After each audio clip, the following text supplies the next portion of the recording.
Hello Africa, it's great to see you again and welcome to this edition of World of Africa on WION The World is One. I'm Eric Njoka. This week we try to demystify the paradox of Russia's influence in Africa. Moscow has become the dominant external actor in the Sahel and elsewhere on the continent in recent years, despite providing only 1% of foreign direct investment, limited security assistance and a political model few African societies want to emulate. So, is it sustainable? Find out shortly. The show starts now.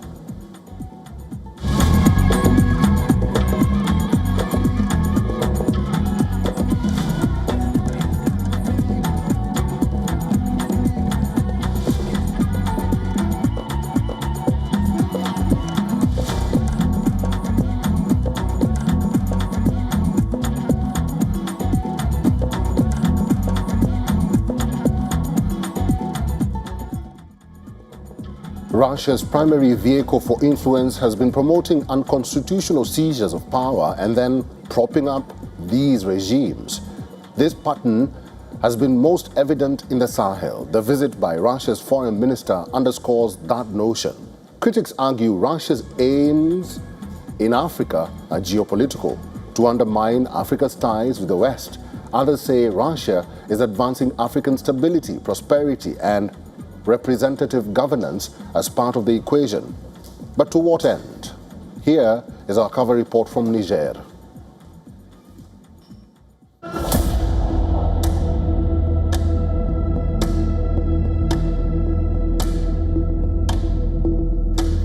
Russia will continue to provide military backing to the junta-led governments of Burkina Faso, Mali and Niger, which have formed a breakaway regional alliance that has strained ties with the West.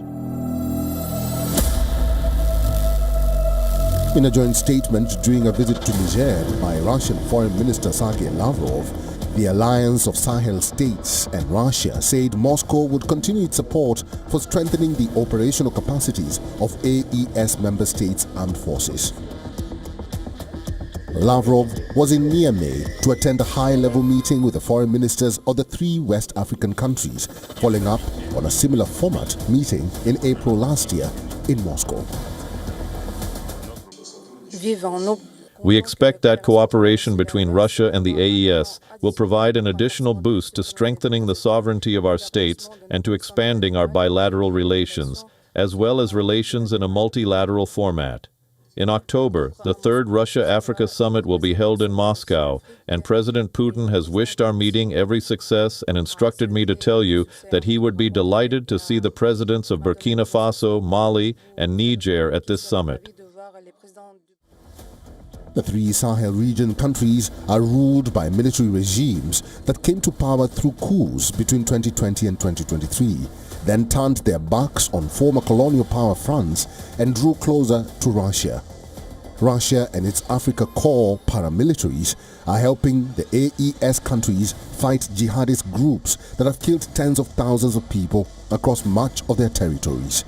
Moscow is also seeking closer ties with AES countries in the energy and mining sectors. Listen, what's happening does still show the objective limits of Russia's support. It's true, Russia supplies a lot of weapons, which others did not, but Russia itself has security problems at home because of the situation in Ukraine. Once in power, these juntas have acted in alignment with Russian interests, supported by information campaigns vilifying France, the West, and democracy.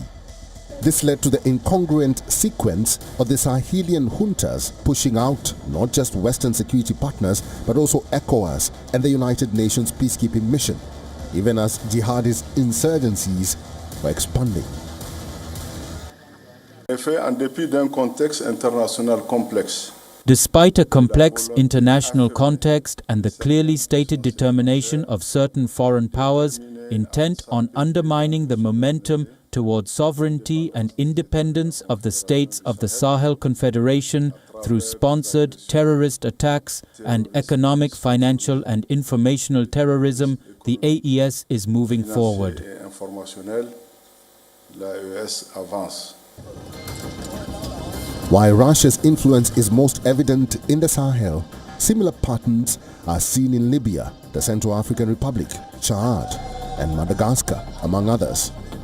Moreover, with 80 documented information operations targeting 24 African countries, Russia's polarizing narratives have advanced anti-democratic messaging across the continent. An Achilles heel of Russia's strategy of disruption in Africa is that it is not sustainable. While Moscow may have been successful at pushing out Western security partners in the Sahel by investing little in the stability of these highly fragile countries facing escalating jihadist insurgencies, security is bound to unravel. Africa Bureau, WION, World is One. Zimbabweans are the latest batch of immigrants to return home after xenophobic violence in South Africa, describing beatings, robbery and threats from anti-migrant groups. Nearly 21,300 have been repatriated by the government in 5 weeks, with 56,800 more self-repatriating. Here's the latest from Johannesburg and Durban.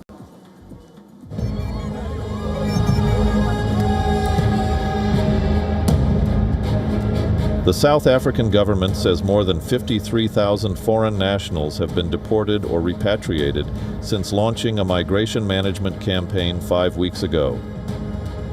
Most were from Malawi, Zimbabwe, and Mozambique, officials say, and the number is likely to rise as repatriations and deportations continue. South Africa is carrying out one of its biggest crackdowns on undocumented migrants in years, following weeks of anti-immigration protests that have seen violence, intimidation, and looting. Protesters have been demanding tighter border controls and mass deportations, accusing migrants of contributing to high unemployment, rising crime rates, and collapse of public services. The UN has warned against using migrants as scapegoats for South Africa's socio-economic challenges.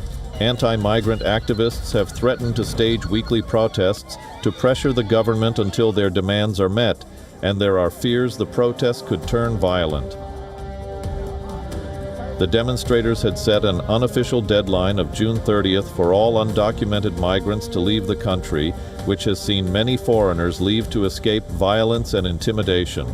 Several countries, including Ghana, Nigeria, Uganda, and Kenya, have flown their citizens home in recent weeks.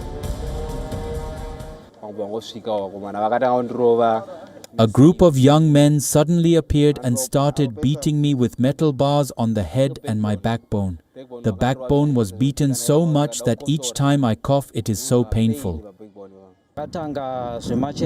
When the March protests started, life became hard. First, I lost my job. After losing a job, I went back home to my rental home, and the landlord refused to take my rent money, even though it was the end. The most painful thing is that I had property in my house, but I could not sell it or transport it with me, as the protesters were saying, "You bought it here, it belongs to South Africa, so I cannot take it with me." Justice and Constitutional Development Minister Mameloko Kubayi announced that 53,499 foreign nationals have been processed. She said, the repatriation and deportation process has helped them catch people who were wanted by the police for alleged criminal activity. The economic cost of the protests and its after effects is staggering. Business owners who are mostly Afrikaners or white South Africans are reporting huge losses. The Afrikaners are the ones who employ most foreign laborers because they claim most locals are lazy and most resort to crime when they turn down. In most cases, most of the businesses in Durban and Johannesburg are built and owned by foreign African nationals. South Africa's President Cyril Ramaphosa has acknowledged public concerns about immigration, but has condemned attacks against migrants, warning citizens against taking the law into their own hands. There is no place for racism in our country, no place for sexism, for xenophobia, for Afrophobia, or any other form of intolerance. Ghana postponed a visit by Ramaphosa following xenophobic rallies that resulted in hundreds of Ghanaians being repatriated from his country. Ramaphosa had long planned a visit to Ghana in the first week of August, and it had been hoped this would help de-escalate tensions between the two nations. But many in Ghana feared his presence would lead to mass protests there. South Africa is the continent's wealthiest nation and has long attracted migrants searching for better economic opportunities, some of whom enter illegally. Africa Bureau, WION World is one. Zimbabwean President Emmerson Mnangagwa signed into law constitutional amendments extending presidential and parliamentary terms from 5 years to 7, allowing him to remain in office until 2030 after lawmakers approved the changes last month. Constitutional changes affecting presidential succession are likely to remain closely watched by investors and international partners assessing the country's governance and policy direction.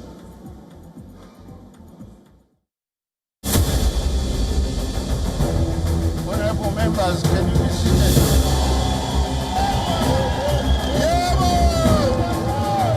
It's been weeks since Zimbabwe's lower house of parliament passed a bill to extend presidential terms from 5 to 7 years, allowing President Emmerson Mnangagwa to extend his time in office until 2030. And the conversation is still active in Harare. The result of the count, therefore, is that 216 honorable members have voted in favor and of the third reading of the bill, and 42 have voted against the bill. The number of the affirmative votes recorded is not less than 2/3 of the membership of the House, which is 187 out of the total membership of the House, which is 280 members. Signs that 83-year-old president wanted to stay in power beyond the end of his second term in 2028 emerged roughly 2 years ago, when his supporters started chanting slogans to that effect at rallies of the ruling ZANU-PF party. No singing! Order! The party last year resolved to change the constitution to lengthen presidential terms, and the plan received cabinet backing in February. Critics say the bill is a ruse for the president to stay in power, though its backers argue it will strengthen accountability and foster stability. This move by the president has completely flipped the table on Zimbabwe's political landscape. Democracies across the globe are largely built upon the premise of voting, of being able to directly contribute to the determination of leadership. Without that, the sentiment of democracy is majorly dwarfed. This is particularly profound for Zimbabwe, which had previously been led by former President Robert Mugabe, who was in leadership for over 30 years. It seems his successor is chasing the same torrid dream. The people have spoken. You yourself said, if the people say I must step down, you shall comply. This is the time to comply. Because the voice of the people is the voice of God.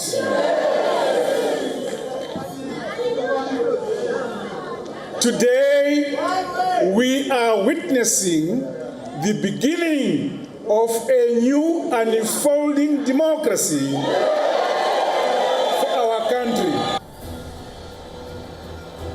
The fact is that Zimbabwe is not an isolated case. Africa's history is littered with leaders who arrived promising liberation only to spend decades desperately clinging to power.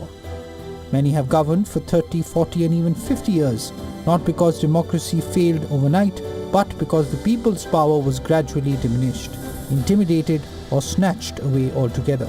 That is the real danger of political apathy. Zimbabwe President Emmerson Mnangagwa is currently 83 years old, officially making him an octogenarian. He joins a notable group of aging African heads of state who have maintained power into their 80s and 90s, alongside other prominent leaders on the continent like Cameroon's Paul Biya, in power since November 1982. Malawi's 85-year-old Peter Mutharika, 84-year-old Teodoro Obiang Nguema Mbasogo of Equatorial Guinea, who is also Africa's longest-serving president, holding power since 1979. 84-year-old Alassane Ouattara of Ivory Coast and 79-year-old Ismail Omar Guelleh of Djibouti. Africa Bureau, WION World is One. For centuries, the Imraguen people of Mauritania have relied on wind-powered boats and traditional fishing methods to live in harmony with the rich waters of the Bank d'Aguan. But climate change, overfishing, and the gradual loss of ancestral knowledge are threatening both their livelihoods and a unique cultural heritage.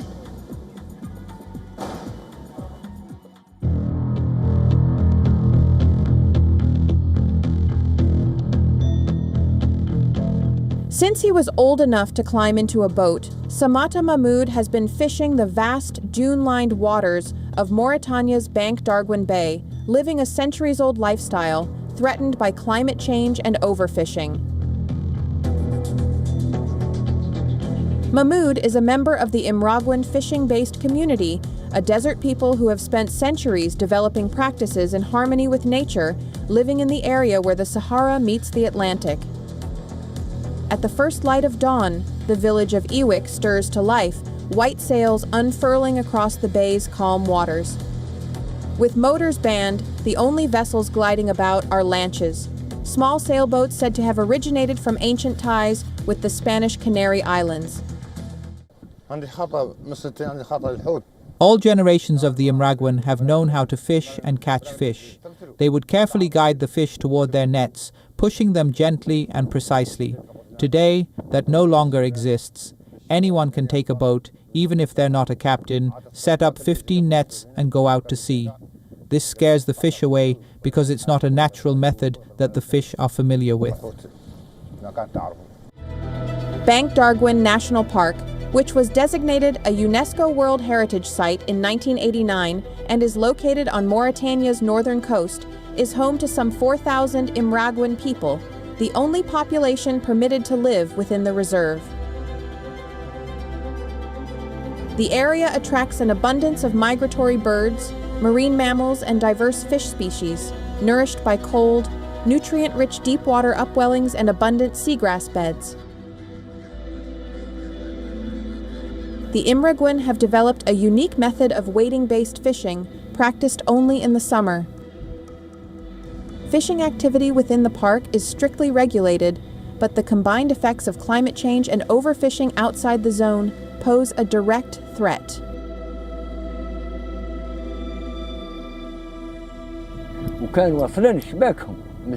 Long ago, before the appearance of nets and fishing tools, they made their own nets and fishing rods from a tree called titareg. They would carve it, and from its trunk and leaves, they made ropes for the nets.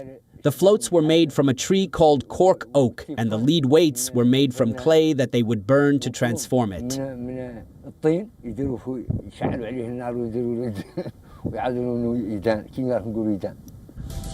Mohamed Ahmed Jayed, a researcher at the Mauritanian Institute of Oceanographic and Fisheries Research, described a disruption in the Bank d'Arguin ecosystem from warming waters to acidification and changes in upwelling patterns. Many young Imraguen are turning from ancestral practices as they move to cities or adopt new, more profitable fishing techniques. As for the Imraguen women, they continue to handle the processing, drying the fish, extracting oil and making jewelry with the bones. Drying was a way to preserve the fish before the arrival of ice and rapid transportation.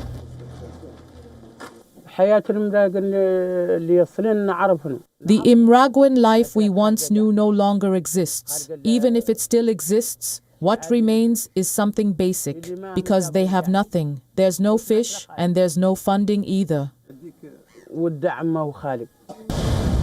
The Imraguen have developed a unique method of wading-based fishing, practiced only in the summer. At low tide, 2 fishermen stretch a long, slender net, measuring dozens of meters across a mudflat, while a third uses a pole to strike the water, driving fish into the trap.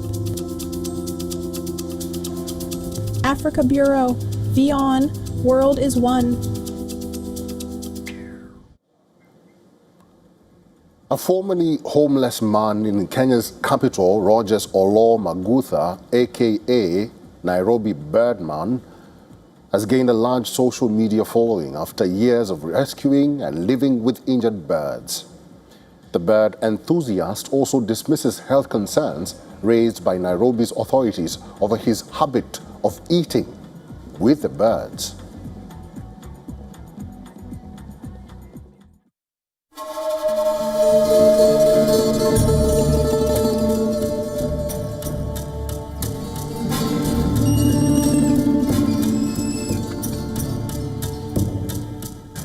A formerly homeless man in Nairobi has become a viral sensation after years of rescuing and living with injured birds.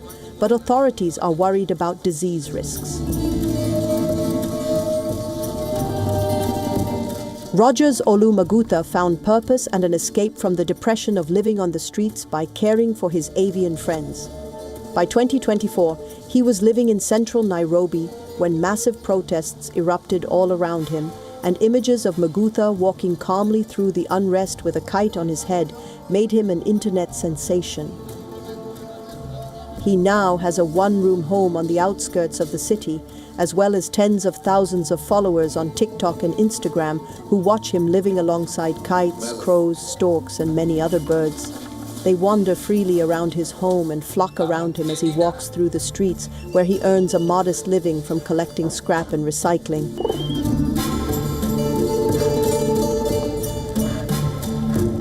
I rescue birds, so you can see me with a lot of birds. Yeah, that's what I do. I love rescuing birds and even staying with them. They love him in return. He has rescued more than 20, including a marabou stork, cattle egret, African sacred ibis, and a barn owl, who have all become companions over the years. Lately, however, his passion has drawn criticism. Nairobi city officials called on him to release his current companions after a video of him eating with them from the same plate raised fears of a health hazard. Magutha dismissed the concerns. So the call for me to release the birds or about the zoonotic disease is something which is not, even me I know about the disease, they are there. But for me, I've been living on the streets where we've been eating together. We've been sleeping together in the cold, but nothing ever happened to me. But health officials are concerned, with the Kenya Medical Research Institute warning that prolonged contact with wild animals is restricted due to the disease risk. Magutha said he should instead be appreciated for his public service. Yeah, that's why I spread my awareness of conservation through entertainment. Entertainment with eating with the birds, entertainment with dancing with the birds. You know, that message will reach people faster. So that's what I'm doing, to bring the next level of conservation through entertainment, where it will reach a different and a lot of people. Africa Bureau, WION, World is One.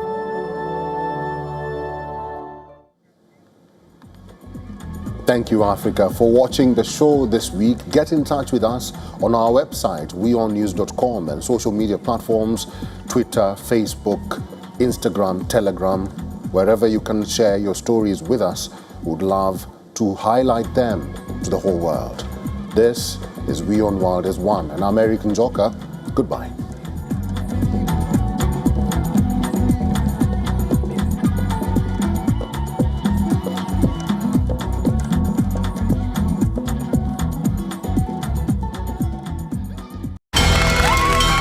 From the bustling trading floors of Wall Street to the vibrant exchanges of Asian stock markets.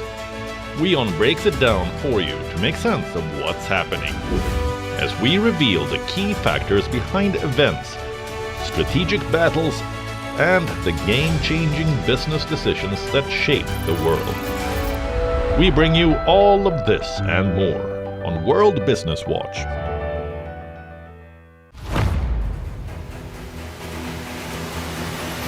Get the latest updates. Breaking news. Credible, clear, continuous. Experts across aisles. Diverse voices, one platform. WION World is one.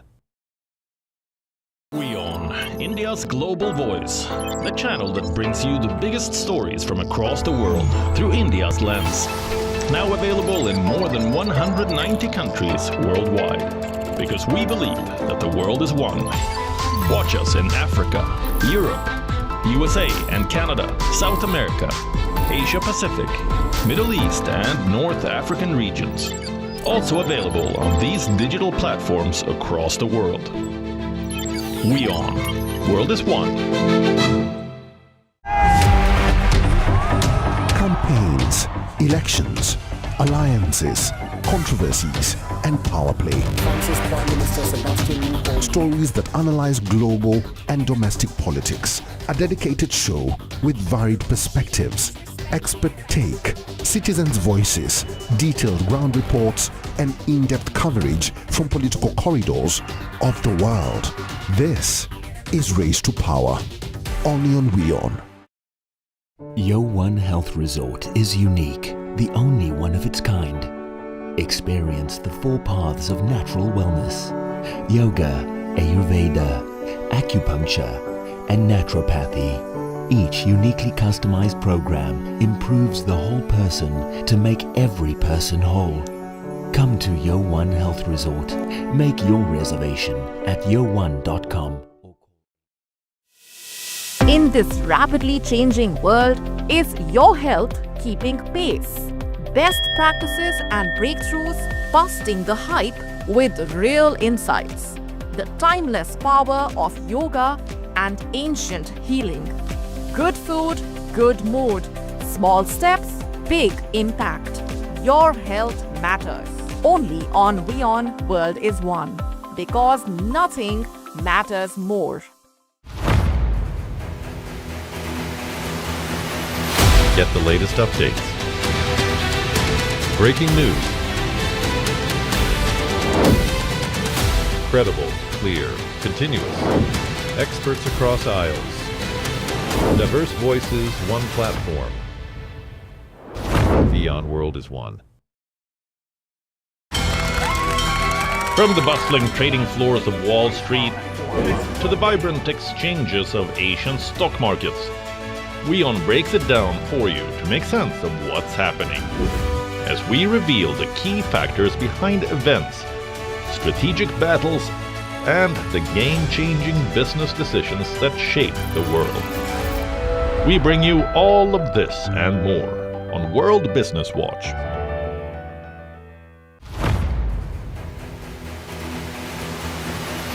Get the latest updates. Breaking news. Credible, clear, continuous. Experts across aisles. Diverse voices, one platform. WION World is one. In-depth coverage of global issues broken down into facts, figures, and simple words. Backed with analysis from field experts who truly matter, because we believe in decoding the real picture for you. So you get a much wider and deeper understanding of stories from around the world, a 360-degree analysis. An award-winning documentary series, week after week creating the maximum impact. Watch WION Wide Angle at these times on WION. World is one.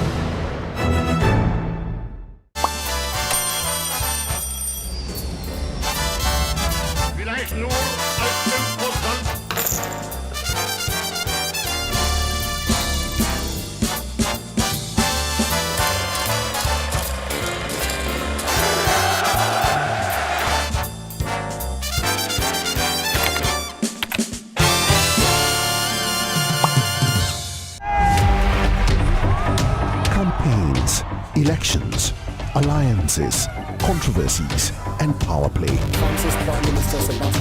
Stories that analyze global and domestic politics. A dedicated show with varied